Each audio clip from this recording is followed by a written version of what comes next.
Hello and welcome back for Game 2, where Clutch Gaming will be facing off against Cloud9. Make sure you find some time to treat yourself to the best possible LCS viewing experience by watching live here. Pick up your tickets at riot.com/LCS tickets to join us at our studio in Los Angeles, California, like everyone in our beautiful audience here today. Hashtag sponsored, hashtag ad, hashtag get your ass in these seats. Hashtag hell yeah. Let's take a look at the starting rosters. Selecting blue side, it's Clutch Gaming, with Huni in the top lane, Lyra in the jungle, DeMonte at mid, Piglet bottom lane, Vulcan on support, and Coach McScragg. And facing them on the red side, it's going to be Cloud9. In the top lane, the man to win with Silas, Licorice. In the jungle, it's Svenskeren, Niski in mid, Bot Sneaky, who got player of the game yesterday, support Zazel, and Coach Reaper. Now, both teams brought out a new look for their top laners in yesterday's matches, and for Cloud9, it translated into a huge win. Yep, Licorice broke out the Silas in a very great composition to do so on the enemy side. He had some amazing outplays using the Silas ultimate, hijacking the appropriate ults in the fights. There were some Lucian ones which weren't fantastic, but the Lissandra, the Zillion ultimate used here to get a revive on his buddy Svenskeren, and then there's the Lucian ultimate from the second part of it, and right here, where he's able to just kind of clean up these fights with the rest of the kit. Honestly, a great performance from him, kind of showcasing what this champion is capable of. You can see he fell behind a little bit early, but still turned it into a fantastic performance later on in the game, and he faces off against another innovator in Huni, but his innovation seemed like a bit more of a surprise, especially to his opponent Bang, who, well, he literally paused the game seeing that Huni had 0 CS as a top laner, thinking it was a visual bug. And honestly, I would have thought the same thing if I hadn't encountered it in solo queue and had the exact same thought where all chat was like, yo, look at the top laner CS, and it was 0. We thought it was a visual bug kind of like with the jungler where he would show up and it's like, wait, why does he have like no CS, right, when he comes out of fog? Back in the day. It's not a bug. It's a build. It's this Frostmancy build that's circulating. It's not a bug, it's a feature. Exactly, but you can see right there, his CSD at 10, minus 56, but his gold difference is plus 17. So this whole build revolves around Kleptomancy and Frostfang, using a harassing top laner into a melee champion, and their loss yesterday was actually a very close game, and it wasn't really because of the Zillion top lane. It was because they drafted a poke composition that was terrifying, but they didn't play to that win condition later against the Engage. And we were talking about this Frostmancy build earlier on in our meeting before things started today, and one of our producers asked, and he said, why are we seeing this specifically in top lane as opposed to seeing it anywhere else? And I explained to him, well, playing a melee champion into the Frostmancy build is the equivalent of playing a battle royale game and you jump to the same spot as somebody else does and they get a gun and you don't. And you just have to run around hopelessly punching and hoping that somehow that's better than getting shot. That is the Teemo in lane experience, yeah, for you versus the other player. You feel like you just have a gun, they got nothing, they can't defend themselves, they got to back up. But I think the big question he was asking is like, why don't we see a support do this? Why don't you see a Kennen support Frostfang Kleptomancy, and then he just goes ahead and he just gets all this money? It's because supports actually have a lot of kind of dictating in the lane and that they have to do, and they're against a ranged champion, right, half range champion a lot of the times too in that lane. All right, we're into champion selected. We'll see if top lane continues to be creative between these two teams or if they take it a little more standard this time around. Only time will tell, as the bans are going to be Zoe, Camille, and Aatrox for the side of Clutch Gaming. Banned out by Cloud9 are Cassiopeia and Akali. Means Urgot, Lucian are on the table still. Expect one of those two to be banned away here from Cloud9. The Lucian, which means that Urgot is still up, Silas is still up, and another thing to consider here too is Clutch Gaming, they had side selection coming into today, and they selected blue side, which means they either want a big first pick, or they want to go ahead and wait for this part later where they can grab a good duo for themselves. Because normally you would expect people to pick red if they have something up their sleeve, like one of those kind of semi-funnels. Right, and it looks like they're going to go ahead on the side of Clutch and go for the Alistar first and foremost. They want a powerful engage tool, they want a big frontliner, they want that champion, which honestly throughout the history of League of Legends has had moments of just absolute brilliance when he's great in the battle. Yeah, he has those big kind of supports, play support for that reason. The 5-man ultimate, or the 5-man Q, the knockup, and then the ultimate to survive and get out. Like, this is the dream come true here, but the Ezreal is going to go over, and that becomes very lopsided here because there isn't really that champion that'll match it. Potentially the Kai'Sa, maybe the Draven if Piglet wants to play it. Cloud9 hovering the Silas here, at least, if nothing else, demonstrating that they're thinking about it, but instead, We'll go back, lock in the Nocturne there for Svenskeren. Sylas is one of those champions I feel like he is, just based on the fact that your abilities change based on what you're up against. Never first pick him. He's so incredibly conditional that you just want to play him into something that you know you're going to get some good ults from. Yes, Alistar ult is good, but what happens if, let's just say they have this random team comp of Alistar, Nidalee, Jace, and Karma, and then you feel really, really bad. So we'll see if that ends up coming up a little bit later on, but with the Ezreal locked in, that is a power pick in the bottom lane. We've seen Sneaky have some good performances on it, and it looks like the response from Clutch is going to be Sivir. Yeah, and they had picked up the Ezreal yesterday. Sneaky had so much damage on it. Survived, got player of the game on it, and here finally the Urgot comes out as a pick. He made it far. He made it really far. The Nocturne was prioritized higher than him. He is flexible here, which means that Clutch Gaming is going to have to find some magic damage from the jungle or from top / maybe the mid, wherever Urgot doesn't go. And their composition is going to need some rounding out here. Let's see how Cloud9 want to respond to this. That is 3 pretty powerful ultimates. They're still thinking about that Sylas. I don't know if they would. The Scion. Remember that one of the games Cloud9 lost was going up against a Scion. So this time they're going to have that one locked in for themselves. Like you're going to see Licorice playing that one, which means Sylas probably will not be chosen this game. Although remember that he can be played in a variety of positions, so not completely locked out of the realm of possibility. Cloud9, seeing that Clutch Gaming was hovering the Zilean at a couple of different points, they decided to ban that one away. I'm personally very happy about that because team fights are much more difficult to follow when 17 people are reviving. Yeah, Zilean, sometimes he gets his ultimate back in the middle of a fight too because it's such a short cooldown later in the game that it can also trip people up. But with that removed, it removes one of the top laners. There's still Lulu, there's still things like the Kennen and the Karma that can be played up there. It's just the Zilean is the one that a lot of people are going towards because of the utility that he brings later on. Clutch will ban out the Braum for themselves. They don't want to have a slippery 80 carry opponent like Ezreal supported by something that makes him that much harder to catch with very powerful peel like the Braum. Understand that one being taken away. Cloud9 also removing Syndra. They don't want Damonte on that champion that he has plenty of experience on himself. Yeah, and Damonte's been having a really great split. Even though that Clutch Gaming has lost their last 3 games in a row, he has had rather consistent performances across their wins and their losses where he's talking about it where, hey, it's finally Tanner time in 2019. Well, he's really putting his money where his mouth is, and if he can start carrying this team that has Huni and Lyra as well as Piglet on it, then he's really making a name for himself here, and a lot of people have been impressed by his mid lane play. Ornn will be the final ban this game for Clutch Gaming, making sure that Cloud9 aren't able to pick that one up in the support role either. Really focusing on Zeyzal, and it looks like Cloud9 goes for the Shen. Yep, this is the Cloud9 special. The Shen plus the Nocturne, the delivery will come through here, where he's able to just get delivered to the backline. And with a low mobility Sivir, who will have to run around and dodge kind of manually, you're really worried about that. And if they're picking a mage here in the mid lane, a lot of those mages aren't incredibly mobile. You'll have to pick Lissandra, who has one of those kind of dashes, but LeBlanc is kind of the other one that jumps up too.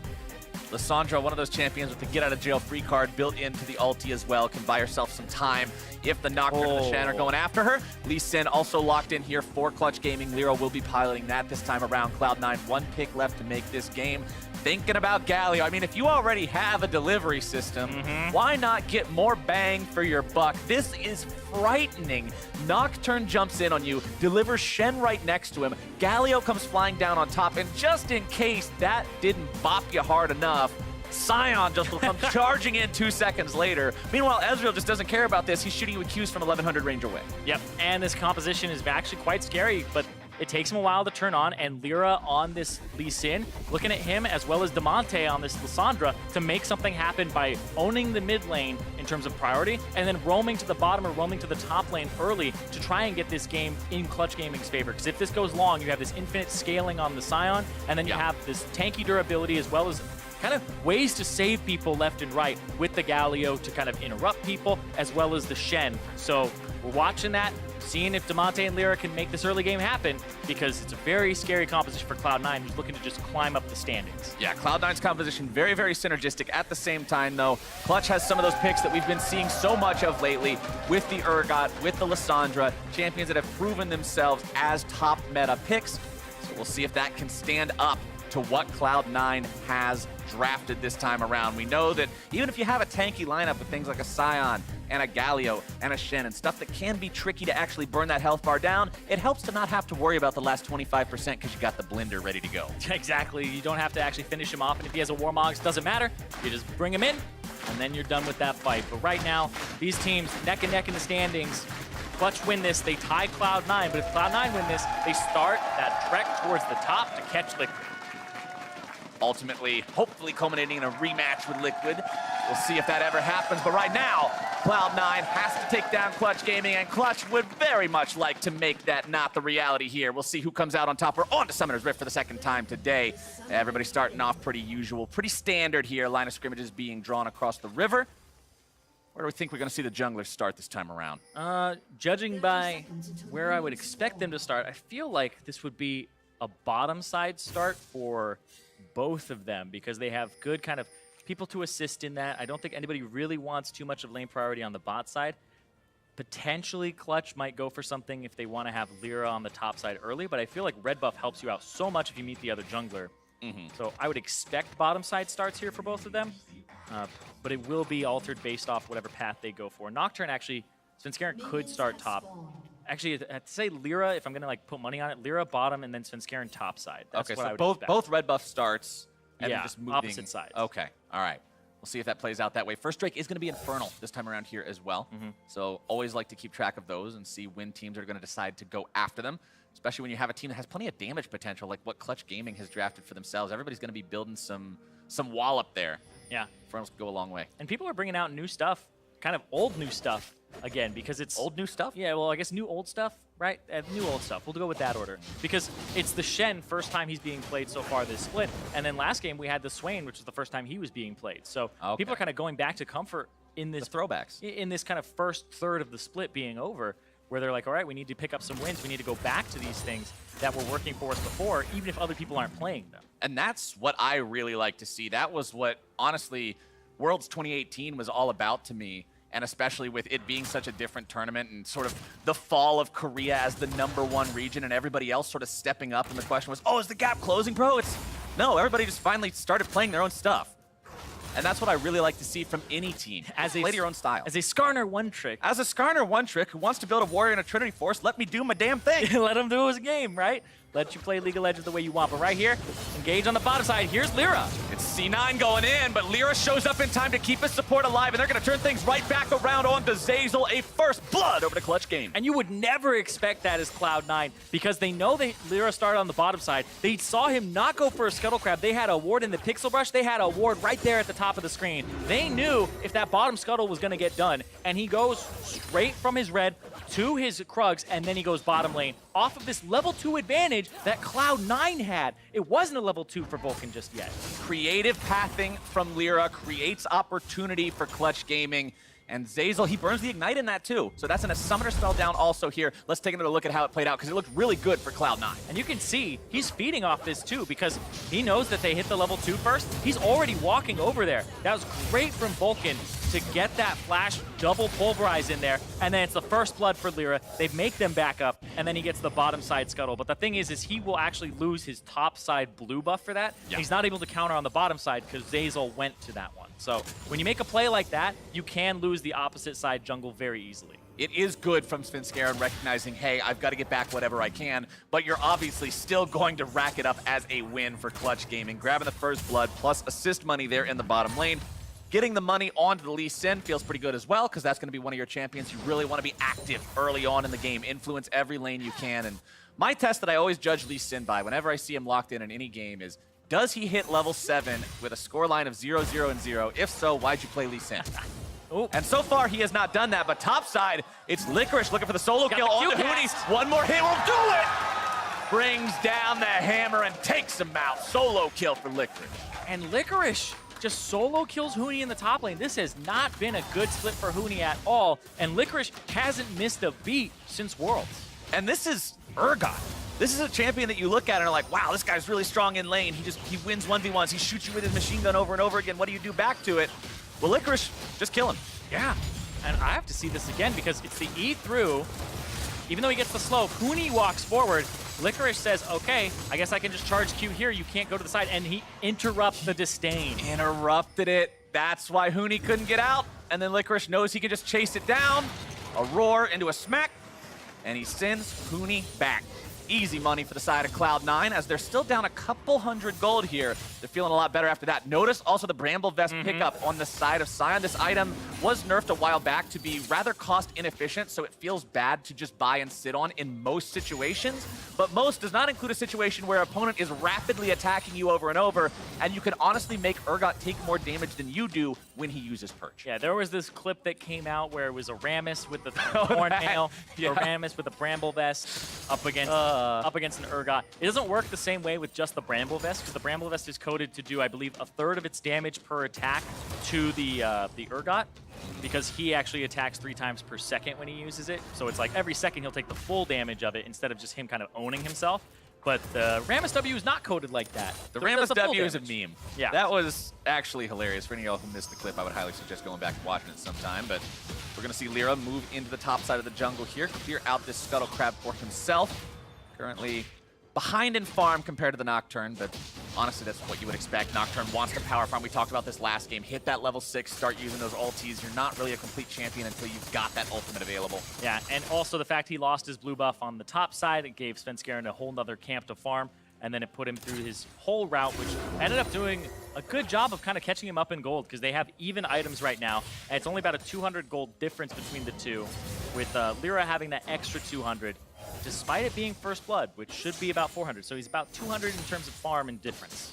And we're starting to see solo laners hit level 6 now. A lot of big game-changing ultis on both sides. So as that starts to become reality, I'm going to be watching to see who's making the plays. Remember, Cloud9's composition, we talked about as soon as we saw it locked in. Look at the synergy here, how every single ulti seems to work together to just deliver this pain train into the back lines of whoever they want to target, and that's what I'll be watching for as they decide they want to take these fights. Topside, Licorice is just going to continue maintaining control over the lane, shoving things up towards Huni. Huni shouldn't be that blocked off from the farm, though. Playing Urgot, you've got some range. You can farm up rather easily. He's on the back foot. Huni doesn't really get to dictate how this lane is going to go as the ranged champion, and the Sion gets to last hit freely, start getting bonus HP from his Soul Furnace, and he feels really great about that, as Urgot's going to struggle to find relevance in this game early. And you already brought up, if the game goes late, you have the one remaining S-tier tank in the game in Sion, with the infinite scaling, with the ability to just be that massive meatball that hits 12k HP with a Gargoyle Stone Plate. Urgot's not going to do the same thing. No, Urgot's going to finish some people off and maybe get a fear on the back end of it, but a lot of his power comes from the fact that he can chase people down. He's durable himself and is like a semi-tank bruiser. All right, Cloud9 have decided to start up the Infernal. The pit is not swept. Clutch Gaming are aware of what's going on here, but again, the Cloud9 Wombo combo could come out if Clutch decides to go in after this. Looks like they don't want to give it away for free. Demonte ready to go over the wall. Niski waiting nearby for a taunt in case somebody walks past him. Demonte didn't see him with that Scryer's Bloom. That's taunt down though. There's Lyra down onto the Drake. Reset. Gonna reset slightly. Lyra still has the ability to get into the pit, look to steal it away. Not gonna be able to do it. Flashes over the wall. Instead, the lockdown comes out. Teamfight breaks out. Zazel gonna be taken very low, but instead the first kill's gonna go over onto Svenskeren. Lyra falls in retaliation. Gonna be 1-for-1 so far. Cloud9 looking to get themselves away as Licorice makes his way into the fight. Demonte has to flash out over the wall, and Vulcan is stuck in the pit. Hamburger patties for Cloud9. And Lyra kind of goes for broke there with Demonte on the back of that. And that was a fight that almost went the way of Cloud9 and then almost went the way of Clutch Gaming. When we look at it again, there's some few key moments in there where it comes down to just some single presses. And I'm surprised that Clutch Gaming went in that late into the fight, where they could have gone in earlier on the first time. And we'll see that again right here, where Demonte, he knows there's no taunt on Niski. So when that's used, this is the time to start going towards it and go back in. But Piglet and Vulcan getting zoned on the side. Lyra's gonna flash in, and he doesn't quite get the smite. The smite goes over to Svenskeren. And then right here, Niski actually has his ultimate interrupted by Vulcan getting in there. And then it looks like it's gonna be just this gigantic kind of bounce house, and they stay against the wall because Piglet doesn't find a way in. And there it is, Licorice, choo-choo, the train comes down from top lane. Conductor says all aboard, and Cloud9 get that kill. DeMonte says, see ya, bro. Leaves Vulcan in the pit, goes back to farming. There's nothing you can do to save him at that point. Still feels bad to have to leave your buddy behind, but unfortunately, that's the name of the game for Clutch Gaming. Cloud9 feeling good. They've got the kill lead. They've got that first Infernal Drake secured for themselves, so they know that that scaling situation is going to be even scarier once we get towards the later points of the game, but we're only just now about to crest 10 minutes, so still plenty of time to work in this game. Clutch Gaming only down. Honestly, they're up a little bit over 100 gold now, so still very possible for them to make a retaliatory play here. They've just really got to be careful about how and where they time. Yeah, and especially since Sneaky is starting to get some items here. He does have a bounty on his head, but the poke is going to be pretty damn good at this point now that he has the Sheen and he has the pickaxe to boot. And Clutch Gaming, remember, they've got Piglet on this Sivir, and Piglet was always the guy who pops off on the carry AD carries. The Ashe Jhin meta, I remember, was one of the worst times ever for Piglet because AD carry was more of this supportive role. And seeing him on a champion like Sivir that is that 6-item win condition, that's always got to be in the minds of both these teams. Yeah, and it looks like he's going for the Storm Razor very early on, too. The first item that you get before 9.3, so right, we still are on 9.2, no AD carry item revamp yet. No Essence Reaver or anything like that, so he'll just be picking that up and trying to match Sneaky early because he is just farming. I'm surprised he didn't flash into the pit with his brethren. He still had it available and didn't walk around completely either, so that team fight looked like it was a little bit uncoordinated from Clutch. Yeah. And Piglet's one of the guys where he gets criticized for being too aggressive sometimes, and this is one of those cases where maybe he wasn't aggressive enough or his team was too aggressive. Not on the same page one way or the other, it seems, as Svenskeren hovering around bottom side here. He has the ultimate available. Galio ulti not yet up again, but everything else is on the board here for both teams. DeMonte just going to continue clearing waves here in the mid lane against Niski. Has a slight CS lead over his Cloud9 opponent, as everywhere else on the map is rather even. Bottom side, Sneaky and Zeyzal going to continue pushing up here. Turret plating still alive for another 2.5 minutes or so. You can see one plate has been taken for Clutch Gaming in the top side against the Cloud9 turret. Cloud9 going to respond by taking their first plate from this bottom lane turret of Clutch, and it looks like they'll get 2 here, sticking around long enough to make sure of it. Yep, and that's their first 2, so it's 2 plates to 1 plate right now in terms of what's been taken. This is only a 3-plate game. I believe the average coming into this week was about 8 or so in terms of both teams, you know, added both together. Both teams together, right. I was going to say, if you're taking 8 on average yourself, you're getting a lot of plating. You're drafting some early game. Yeah, or actually maybe it was 5, and that ends up being 800 gold. Okay, yeah, that makes sense. It's probably 5. It was like there's an 8 in there. Somewhere in this equation, there is number 8. I believe it was 5, so it would be below average here. A 5 is just an 8 that had a couple of the lines erased anyway. Yeah. See? Blew your mind to that one, didn't I? No. Well, DeMonte is going to push up mid lane. Anyway. Just thinking about calculators, and I'm like, yeah, I guess that's true for like every number, right? Add a side, remove a side. Either way, the Drake is spawning in about 30 seconds now. Mountain, as you said, if turret plating is still around, Mountain Drake feels really good to get early on in the game, where previously, before the existence of platings, it kind of was eh. It's like, if Baron doesn't exist, why does this thing exist? I'm not really concerned about it yet, but in this day and age, just might be profitable. We'll see if anybody decides to take it. Taking it on spawn, though, even if you get it immediately, you're only going to have about 30 seconds to work with it. Going to push so real fast for it. Highly unlikely that that's going to translate into much for the plating, but we'll still see who wants to go after it here. You can see some hovering up the bottom side. Lyra staying around here, clearing out the Krugs. Could also get involved if Cloud9 wants to force anything too hard down here, as Vulcan will make sure he mops up that cannon minion there. As you can see, Zeyzal moving around, sweeping out, dropping down some wards, controlling this pit, so Svenskeren can move in and take the Drake. Zeyzal, I think he's going to place another ward. Does he place? Yes, he does place one, so he can end up seeing Lyra backing. And he places it over the pit. And now they're going to go start that. Svenskeren's strong enough now. Level 9 on the Nocturne. Doesn't really have an issue soloing this Drake down, so he'll have his team rotate towards him, but he's fine starting it up on his own.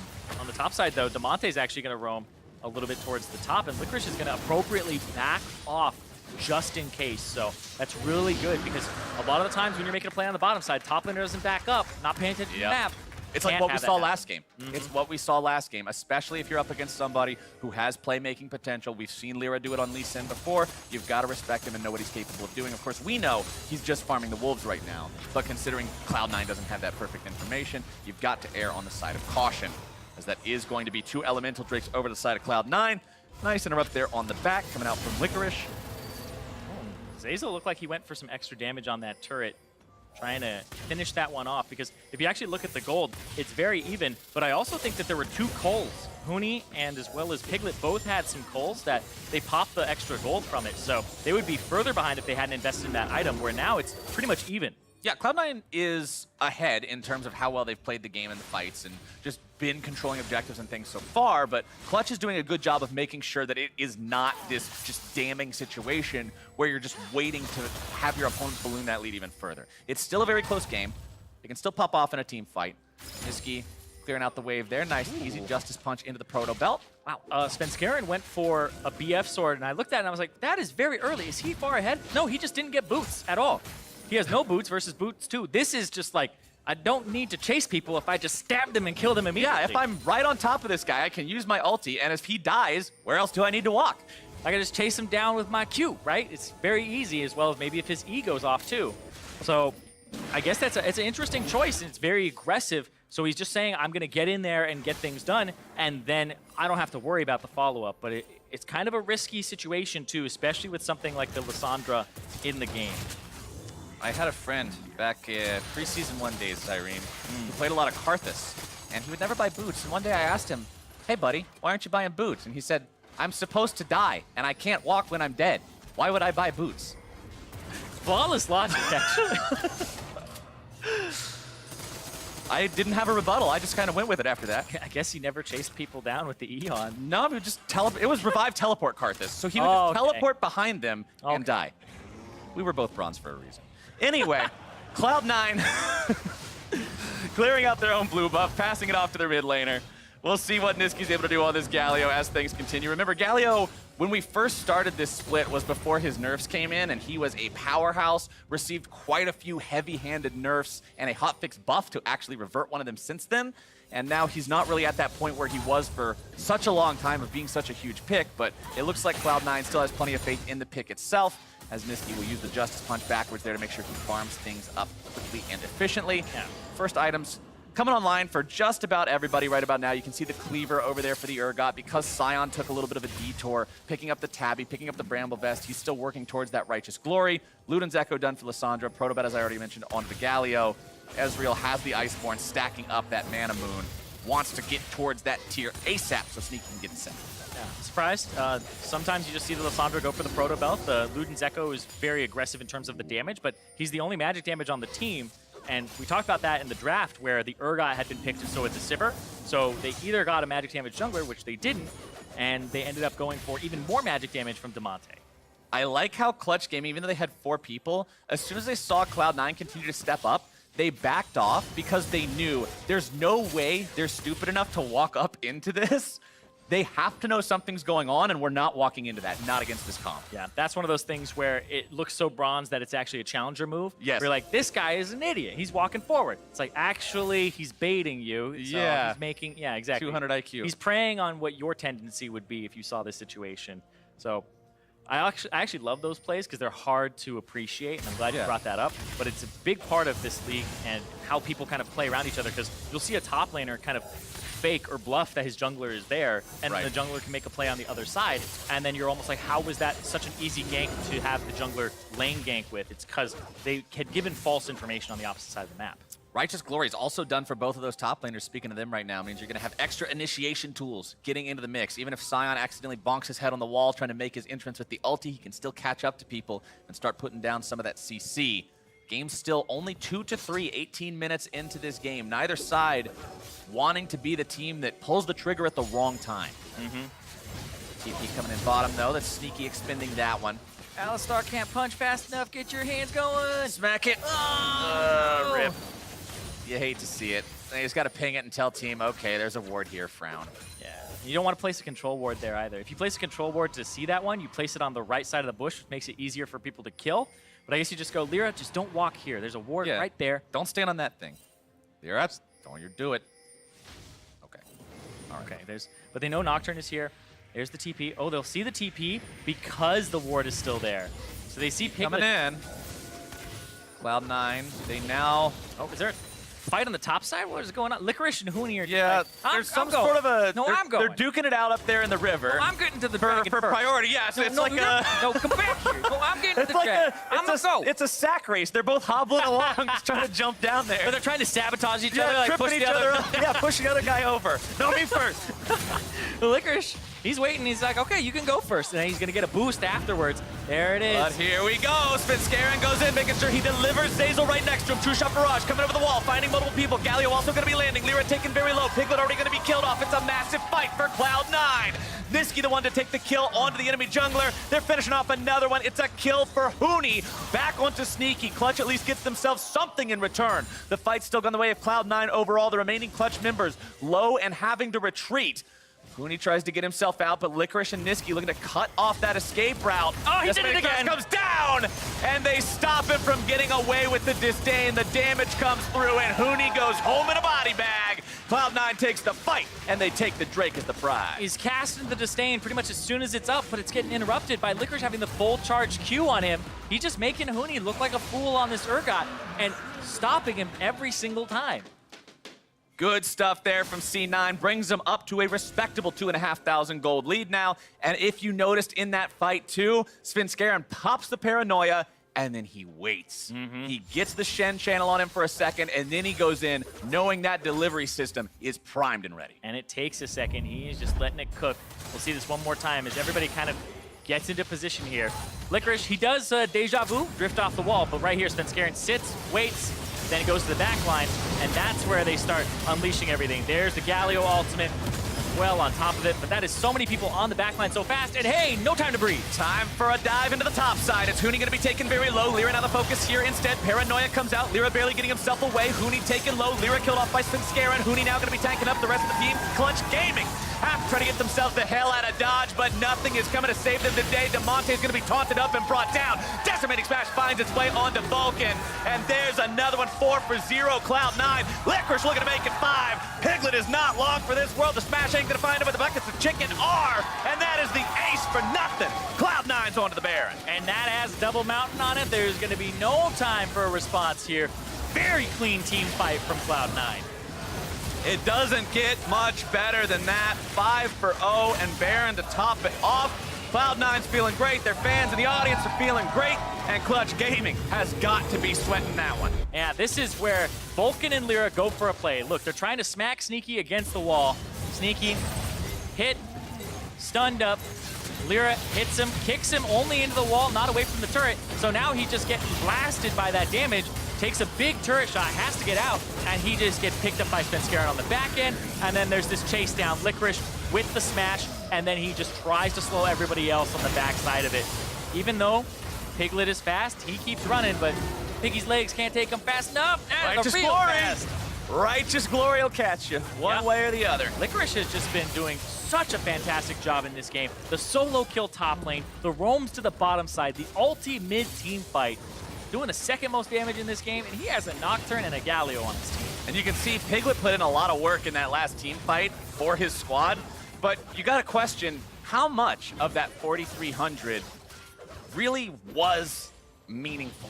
Because nobody died. It was split onto multiple targets. That's the thing with Sivir. Yes, you can cut multiple people down at once, but until you're that 6-item Sivir to where it just bounces and kills everyone instantly, splitting that, having the damage split onto everybody else isn't always going to be enough to find the kills if nobody else is stepping up. And when you compare those damage meters, Piglet was just so far away from everyone else, there wasn't that extra ump to bring down the last 25% of the health. Yeah, exactly. Nobody was able to kind of back him up there because they already had Lyra, who gets picked off at the start, and then Demonte is pretty bursty. Huni is also the second person to die, so it's all in retreat where Piglet's trying to throw these boomerangs into the Scion, trying to say, hey, keep away from me. So a lot of that is kind of buffed up by that damage that he's dealing to Licorice. And honestly, I've got to criticize Clutch a little bit for making that dive in the first place. It seemed very last resort to me. They were diving onto an Ezreal that you know is tricky to dive to begin with, that you know has armor in the Iceborne Gauntlet, so it's not like Lee can one-hit him.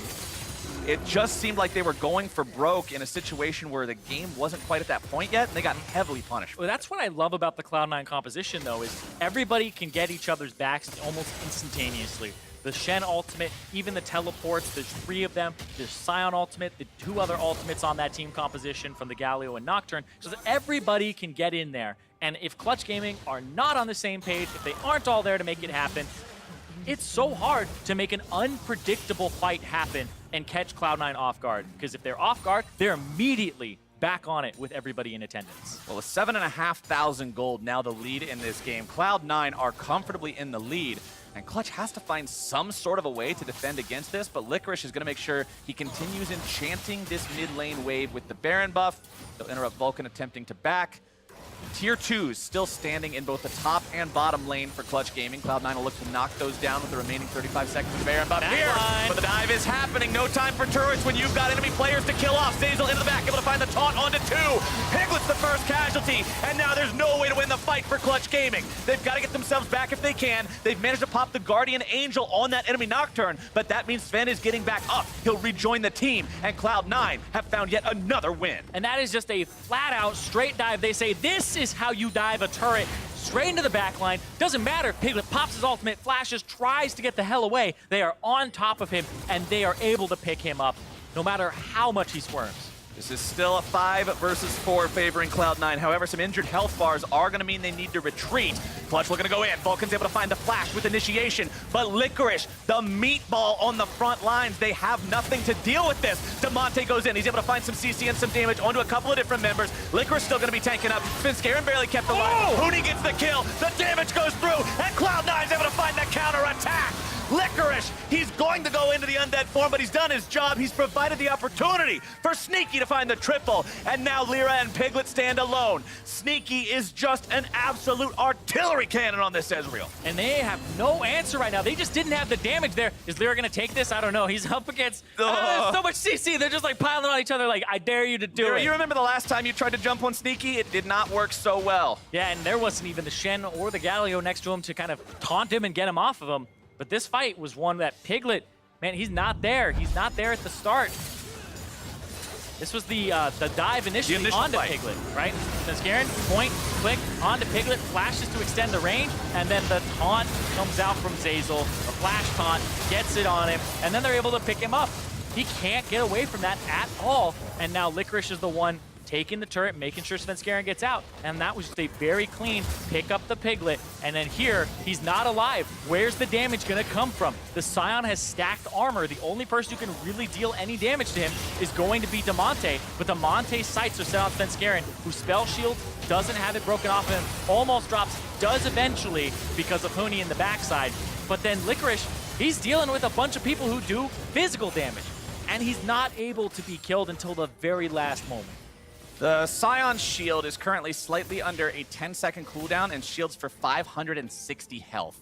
So quite a bit of tankiness here for Licorice on the side of Cloud9, and what you talked about is coming true. The scaling has happened, the front line is there, and Clutch Gaming do not have the tools to punch through it. As you already said, the armor means the only guy that's going to hurt you is Demonte. Demonte's 0, 2, and 4. He's still only got one fully completed item at 27 minutes. Yes, he has both of the needlessly large rods for the Rabadon's death cap, but he's still a long way away from having that GG damage that he needs. Yeah, and by the time he has that damage, the Scion will be even more scaled up. You can see Licorice now has a Spectre's Cowl to his name, and that 200 plus armor now backed up by 115 magic resistance, and all of that 1200 bonus HP from the Soul Furnace just makes that even better to have. Let's take a look at what Cloud9's got, because we saw the Guardian Angel come out, be very useful for Svenskeren in the last fight, provided him the opportunity to stay alive long enough. Niski still hasn't died this game at all. Has the Oblivion Orb on top of the Ludens and the Proto Belt. Tons of damage coming out from this Fully guy. stacked seal, too. And Sneaky is working on getting himself that second fully charged tier. Fight could break out here in the mid lane. There comes your Paranoia. Delivery system has been activated. Into the back line they go. Galio coming down on top of Svenskeren to make sure he finds his way into the back. But Piglet's able to find the kill onto Sven. He may be able to keep himself alive a little bit longer, but Clutch is still so far behind. The fight is still so hard. Sneaky is dominating. Still looking to chase down the remaining members of Clutch. They have actually lost the fight so far. Cloud9 has lost 2 members, only taking 1 down on the opposition. Their initial kind of pull on the team fight there, they didn't kill Piglet immediately. He was able to get his stopwatch off, stay alive, and then the shield came out afterwards right away from Lyra to make sure he doesn't drop. It actually saved Piglet real hard. Let's watch that one more time here. Because Svenskeren picks up the blue buff right before the ulti, clicks onto Piglet. Piglet is running back. They try to peel him off, waits for it. Then he's fleeing, he's CC'd right here. Before he gets picked up by Niski on the flash W, the Zhonya's comes out, uses the E, doesn't hit him, and then the shield from Lyra comes through too. The mistiming there on the E, on the Justice Punch, was what made it so Piglet didn't drop. But the peel coming out, Lyra kicking one person away through two other people. Clutch Gaming, when you're down 10,000 gold, it is damn hard to even go even in a team fight, but to win it is a great feeling to have, and it shows that there are still signs of life for this squad, however difficult the game may be at this point. And that might be one of those realizations that you have maybe too late in the game where you go, oh, crap, I should have been peeling instead of engaging. A lot of the times as primary engage on my teams, you go, okay, I want to catch their AD out. I want to catch this guy out, kick him into my team, and kind of sacrifice myself for it, because that's how it works in other compositions. But this one, Cloud9, they're going to come to you. The Nocturne is just going to run at you. He's going to ulti into you. The Shen is going to be delivered. And three people are always going to be delivered. They're trying to get to your backline. So instead of trying to get to theirs, peel for your own, disengage their backline with your Lee Sin, and kind of create this wall with Huni. And I think they're learning that here. We'll see it one more time. Piglet in danger, gets himself over the wall, trying to stay safe. Svenskeren looking to follow. Piglet taken very low, will be taken down. Zazel makes sure of it. Now he's going to be stunned up. Focus onto him. Clutch Gaming looking to find the fear. They'll grab it, but they won't land the CC down onto much of anyone. Still getting themselves away. Still a 4 versus 4. Svenskeren has the GA back up. Lyra doesn't want to take the Q to be able to only pop the passive. It's 1 for 1. Well, Clutch Gaming are adapting well to this. But Cloud9 are still so scary, Zyrene. Yeah, and Sneaky is running around now with the Gunblade. This is that kind of icing on the cake Ezreal item that you see sometimes after the double tier, after the Iceborne. He has the Sorcerer Shoes because the W and the R are both magic damage, and then the Hextech Gunblade on top of it for even more both. It is just disgusting how much damage he can do. 270 AD, 325 AP, a true hybrid monster on this Ezreal. It's going to take one hell of an effort to be able to bring him down, but as you already mentioned, and I have to highlight this again, the job of Clutch isn't kill Sneaky, and it can't be if they win. It has to be peel Piglet, because every single fight, it's Sven, Zazel, and Niski just dogpiling him. Yeah, they have to be able to just get on that backside and make sure that Sneaky, he's the one who's going to be safe here. He's pumping out the damage, so he doesn't need those defensive items. He needs that offensive kind of oomph to him, and that's what he's been picking up. And when you look across at Piglet now, he is at the point where he's at 3.5 items. He's got those big 3 crit things with the Zeal Evolution, the Infinity Edge, plus the Stormrazor, and so critically, QSS. Taunts from either Galio or the Shen, plus the fear from the Nocturne can be evaded now. Let's take another look at how Piglet got away from this. Yeah, this one, we'll see here. I believe he flashes, yeah, he flashed before it connected onto him, and then they're able to chase him over the wall. So if the Nocturne ultimate were to hit him first and then he would flash, he would properly disengage and kind of get the rest of the summoner spells out. But he wasn't able to do that. They're able to chase him down, and now, like you said, he's got the QSS, so that fight might look a little different, but Piglet is still just, he is being bullied in this game, and that would have killed. Forcing out the early ultimate. Oh my God! Good Lord! True Shot Barrage just destroys him as Huni's now going to be trying to take Sneaky down into the back line. He can't even 1v1 him. Sneaky's too strong. Cloud9 will run down the rest of Clutch Gaming in the back line, forcing them away. Vulcan tries to retreat. Licorice goes after him. He's got the CC and he's got the damage. This could surely be the end of the game here as Cloud9 still has 1 minion. Licorice does not care about tanking up 2 Nexus turrets. Good Boomerang blade there from Piglet to take down the cannon, bring the backdoor protection back up. Lyra But the next minion wave is already here. Lyra will be taken down. The taunt plus the damage, and Sneaky's damage just won this game. That True Shot Barrage destroying Damonte was enough, and now Piglet stands alone, but not for long. Sneaky goes forward, the Nexus goes down, and Cloud9 go up to a 4-2 record. What a dominant game there from Sneaky at the end. 11-1 and 6,000 gold bounty to his name. That was just disgusting when that damage came out at the end. The next one's got to be an Ezreal cosplay at this rate. The man is just popping off on this champion time and time again. What even is the damage on True Shot Barrage at that point in the game? Reading the tooltip right now, you are looking at just over 1,250 damage pre-mitigation on True Shot Barrage. And that's what killed Damonte instantly. Yep, and he has Sorc shoes to boot too, so Damonte only running around with like 40 MR versus that. Not much HP either, so able to blow him up right quick. And I think there was a W still on him when he came out of Zonius. So. And one thing that I want to do is say Clutch Gaming seemed to be getting things together towards the end of that game. They learned how to properly respond to the composition. They were playing more for the peel, as you mentioned, onto Piglet, as opposed to trying to dive onto Sneaky before the Cloud9 comp was able to dive onto the Sivir, because you're never going to win that race.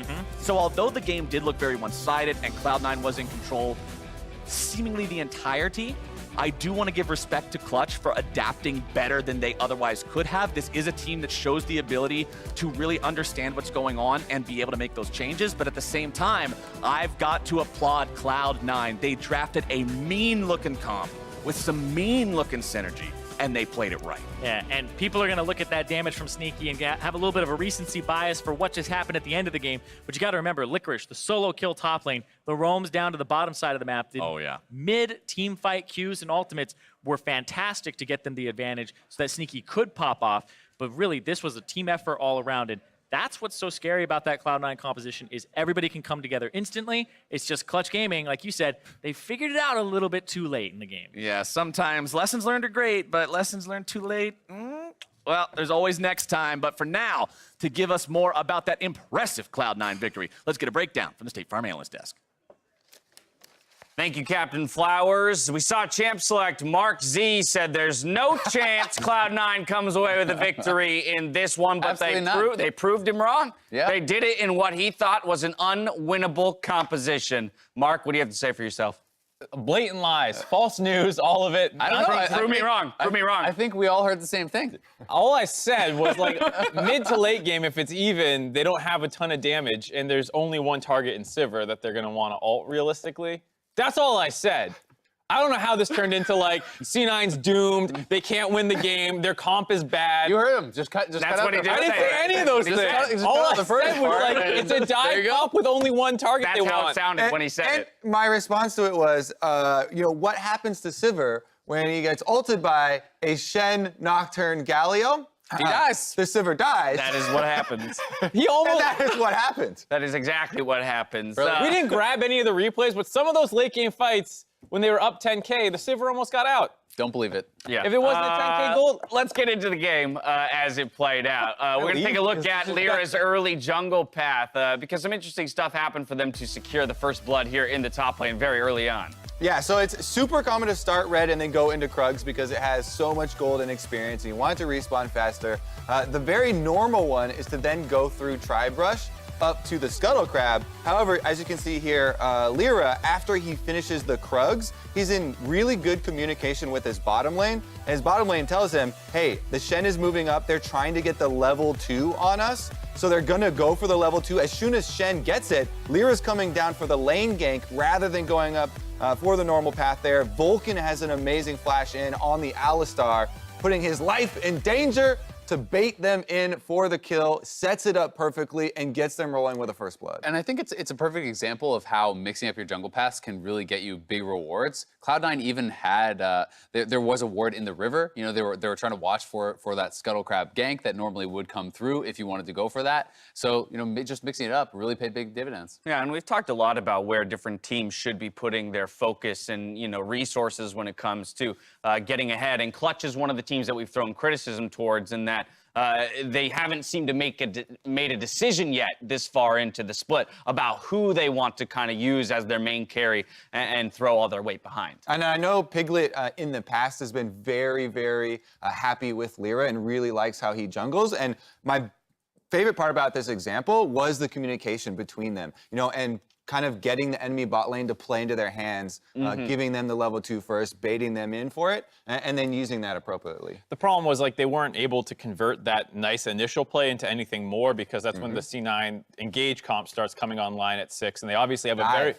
Dive comp, They're diving engage the comp, Sivir. they're very similar terms. I don't know why. I mean, but to your point, right? We've got the Nocturne, we've got the Shen, we've got the Galio. So globals on, or semi-globals on semi-globals on semi-globals, and it makes it very easy to execute. Returning to this idea that for a lot of teams early on in the year, having the one-track mind is sometimes the way to go. Yeah, I think it's very clear what they were trying to do. Both teams knew what the goal was going to be. It's diving onto the Sivir. This time, they actually don't even get the Galio on top of him, but Shen plus Nocturne is enough to take down the Sivir. And this was kind of a one-track mind here for Cloud9, but we were never quite able to see Clutch able to stop that. And partly, I think that is just simply because Cloud9 got individual leads across the map. They got individual leads. There's the solo kill in the top lane, which you never want to see. Urgot into Sion. That's absolutely not good.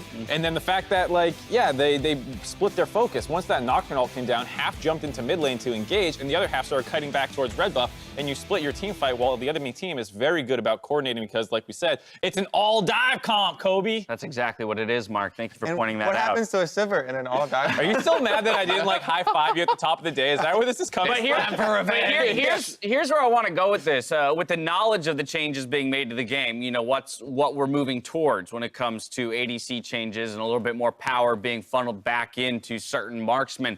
You know, how compositions like this might interact and how teams might start adjust the building of their compositions to deal with strong AD carries. So, I mean, I think that this is a good composition from Cloud9 to deal with a crit marksman. I would say the next evolution then is if you are building around a one threat or one really important person, such as a crit marksman, then you can maybe start bringing in Enchanter supports. Something that deals so well with Engage, such as a Janna, maybe even a Lulu. Champions to protect this guy who is that obvious target, and then you can really start to shut it down. Right, not just one Enchanter. Let's go two. We got Lulu in the bot lane and Zillion Karma top. in the top lane, Zillion in the mid Oh, lane. baby, Let's yeah, go, with all let's the go. mages top, you We're can start going doing right some back supports. for supports and an ADC. As we go to break, make sure to cast your vote in chat for what you want Gate to draw in Lullustrations on LCS Cooldown. Spam the chat. We'll see you after the break.